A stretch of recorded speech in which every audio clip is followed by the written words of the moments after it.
Welcome to the Cenario Podcast, your guide to mental health and well-being. Each episode, we uncover practical tools, discuss expert insights, and explore how supplements can transform your mental health journey. Get ready to learn, grow, and thrive with us. All right, diving in today, folks, getting ready to explore this fascinating world inside our own heads. You know, the conscious and subconscious mind. Yeah, we're going deep today. Really going deep. We've got this super interesting article here, conscious versus subconscious, understanding the difference. We're going to break this down, extract the good stuff, and really see how these parts of our minds are kind of running the show behind the scenes. Exactly. And how they impact everything we do. I mean, think about it. Our thoughts, feelings, habits, decisions. It all comes back to this interplay between the conscious and the subconscious. Even that deeper level, the unconscious, plays a part. Okay, so let's start with what's probably most familiar to folks, the conscious mind. What's the easiest way to think about this? Well, the conscious mind is basically what you're experiencing right now. It's your awareness in this moment. The thoughts you're actively having, the decisions you're making, that's all your conscious mind at work. Like right now, you're listening to me, you're trying to make sense of what I'm saying. That's conscious engagement. So me trying to follow along here, that's my conscious mind doing its thing. Right, exactly. And it's not just about absorbing information. It's also about using that information to solve problems, make choices. Like, imagine you're at work and you've got this tricky situation. You have to figure out the best way to handle it. That's your conscious mind stepping in, analyzing things, weighing options. Okay, that makes sense. So it's kind of like our mental control center. In a way, yeah. And the article really emphasizes how it handles these key functions. Logical thinking, decision-making, how you react to stuff happening around you right now. Can you give us a few more, I don't know, relatable examples, stuff that our listeners can connect with in their daily lives? Oh, sure. Tons. Like, picture this. You're having a conversation with a friend, and you're really focused, really trying to listen to what they're saying instead of letting your mind wander off. That takes a conscious effort, right? Or let's say you're tempted to just veg out on the couch, but you decide to go for a walk instead. That's your conscious mind, choosing to be active, maybe even a little bit of self-control there, or even something as simple as remembering a phone number someone just told you.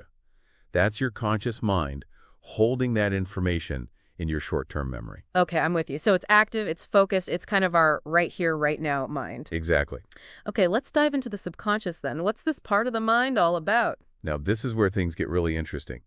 Because the subconscious, it's working below the surface, below that conscious awareness, but still incredibly powerful. This article points out how much it shapes our thoughts, feelings, habits, even our core beliefs.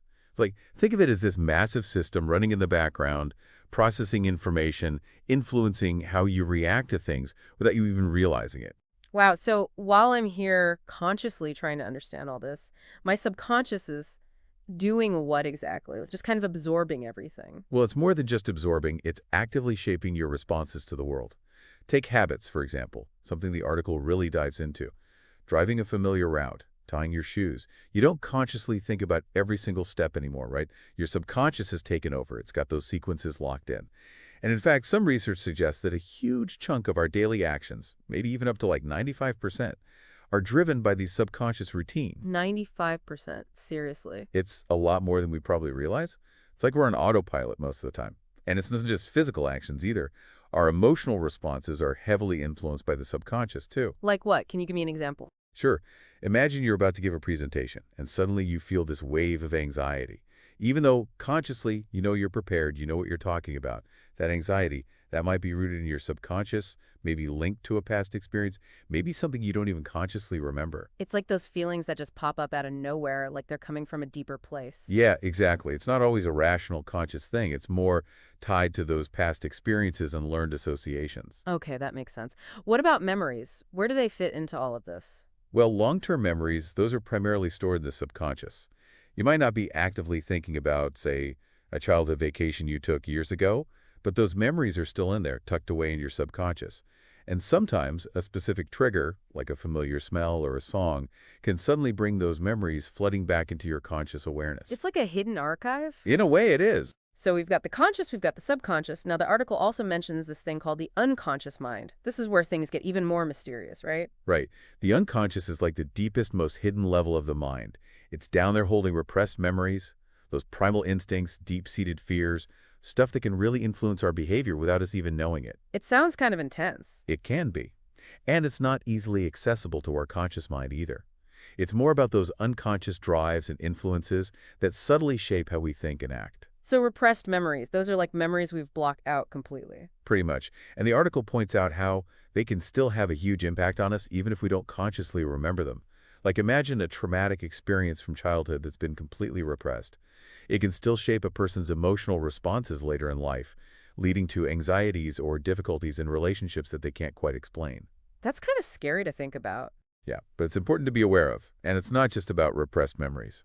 Think about those strong gut reactions we sometimes have to certain situations or people. Those immediate feelings of unease or even fear that don't seem to have a logical explanation. That could be the unconscious mind at work, tapping into those deep-rooted survival instincts or past experiences that haven't been consciously processed. It's like our internal alarm system going off, and we don't even know why. Exactly. And then there are those Freudian slips. The article mentions those too, like when you accidentally say the wrong word, and it ends up revealing something you were subconsciously thinking or feeling. Oh, yeah. I've definitely had a few of those. What about those recurring nightmares some people have? Are those connected to the unconscious too? They could be. Some theories suggest that those nightmares are actually the unconscious mind trying to work through unresolved emotional conflicts or process traumatic experiences that have been buried deep down.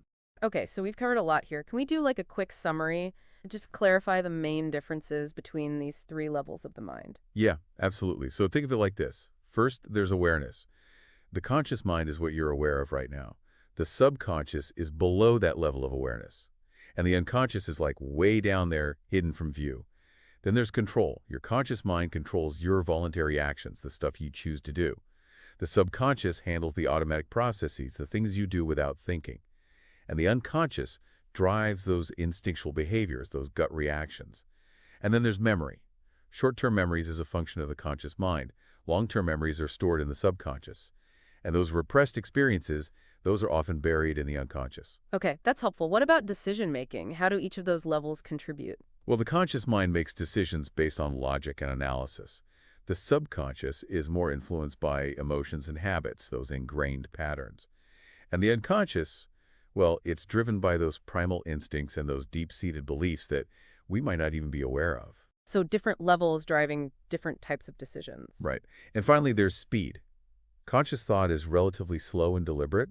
Subconscious processing is much faster, more automatic. And unconscious reactions, those could be instantaneous. That makes sense.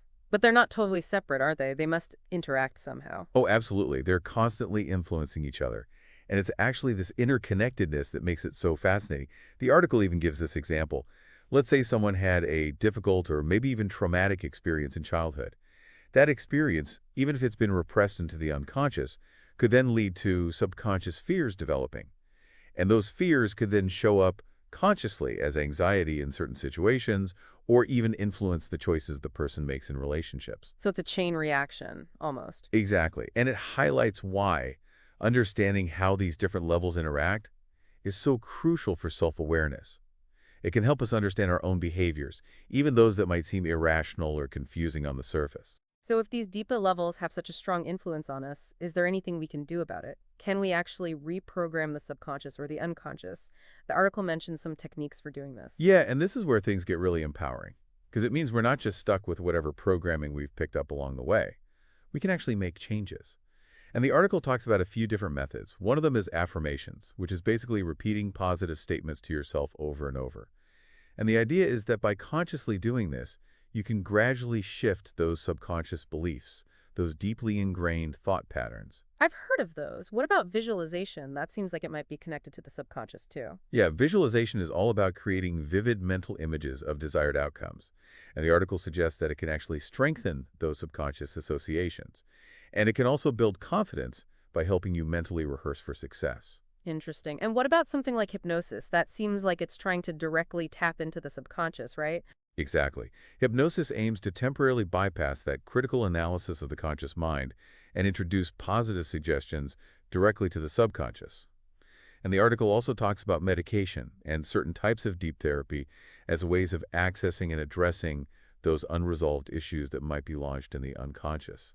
And then, of course, there's just plain old repetition and habit formation, like consciously practicing new behaviors until they become automatic. So it's about taking those conscious actions to gradually influence those deeper levels. Right. It's about actively shaping our subconscious and unconscious minds rather than just letting them run on autopilot. That's really cool. The article also points out that those deep-rooted phobias, the irrational fears that some people have, they often have connections to the unconscious. That's right. And while it can be really challenging to overcome those deep-seated fears, understanding that their roots might lie in the unconscious can be a huge step towards healing. Okay, the article also tackles some common questions that I think a lot of people have about all this. First one, what comes first, the conscious or the subconscious mind? Well, the article suggests that the subconscious is actually the first one on the scene. It starts processing information and triggering those initial emotional responses before the conscious mind even fully registers what's happening. Like, think about meeting someone new for the first time. Your subconscious mind is already picking up on their body language, their tone of voice, all that nonverbal stuff, even before you've consciously formed an opinion about them. That makes sense. It's like our subconscious is always scanning the environment, taking in those first impressions. Exactly. And it goes back to that idea that a lot of what we do is driven by those unconscious processes that we're not even aware of. And the article also mentions infant development as an example. Infants are primarily operating from the subconscious in those early stages. They're absorbing patterns, forming those fundamental associations way before they develop the capacity for conscious thought. Wow, so the subconscious is really foundational to who we become. What about feelings? Are they conscious or subconscious? That's a good question because it can feel kind of blurry, but the article makes this distinction. It says that the actual origin of feelings is in the subconscious. That's where those emotional responses are triggered based on past experiences, learned associations, and how you're interpreting the present situation. But then, it's the conscious mind that steps in to recognize, label, and process those feelings. So it's like a two-step process. The subconscious is the spark, and the conscious mind kind of makes sense of it. Yeah, that's a great way to put it. Like, let's say you're about to go on a trip you've been really looking forward to. That feeling of excitement that might start in the subconscious, all those positive associations with travel and new experiences. But then it's your conscious mind that recognizes that feeling as excitement and gets to savor it. Okay, last question from the article. Is speaking a conscious or subconscious process? Because sometimes I'm carefully choosing my words, and other times it feels like I'm just talking on autopilot. Right. It's a great question, and it really highlights how these two parts of our minds work together. So the article says that speaking is actually a blend of both conscious and subconscious processes. Like when you're giving a presentation or you're writing an important email and you're really thinking about each word you're using, that's a conscious effort. But then there's everyday conversation, and a lot of that relies on the subconscious. Yeah, like I'm not sitting here consciously thinking about grammar rules while we're talking. Exactly. Your brain is automatically pulling up words, putting together sentences, following those grammatical rules without you having to consciously think about it. And the article even points out how things like your accent, your usual tone of voice, even those slips of the tongue we talked about, those can all offer glimpses into those subconscious aspects of speaking. It's like our subconscious is always shaping how we express ourselves. Well, this has been a pretty amazing journey, exploring all these different levels of our minds. It's really eye-opening to realize how much is happening beneath the surface. It is, and I think the biggest takeaway is that by understanding the roles and the interplay between the conscious, the subconscious, and even the unconscious, we gain a much deeper understanding of ourselves. We start to see how our habits are formed, how our emotional responses are triggered, how even those instinctual reactions are shaped by these different parts of our minds. So just to recap, we've got the conscious mind, which is our center of logic and decision-making. The subconscious, which is where our habits, emotions, and long-term memories live. And the unconscious, which is the home of those deep-seated fears, primal instincts, and repressed experiences. Exactly. And the good news is we're not just passive passengers in all of this. By consciously engaging in things like affirmations, visualization, mindful repetition, we can actually influence those subconscious patterns. We can even start to address those deeper issues that might be rooted in the unconscious. It's about taking control of our mental and emotional well-being. It's pretty empowering when you think about it. All right, for all of you listening out there, here's something to consider. Think about one small habit you'd like to change. Maybe it's something you want to start doing. Maybe it's something you want to stop doing. Now think about the power of your subconscious mind, that vast library of learned behaviors. How could understanding your subconscious be the key to making that change stick? What conscious steps can you take starting today to influence that deeper level? It's all connected. And the journey of understanding your own mind, it's a deep dive that never really ends. Well, thanks for joining us on this deep dive into the conscious, subconscious, and unconscious mind. It's been a fascinating exploration. It really has. And until next time. Thanks for tuning in to the Cenario podcast.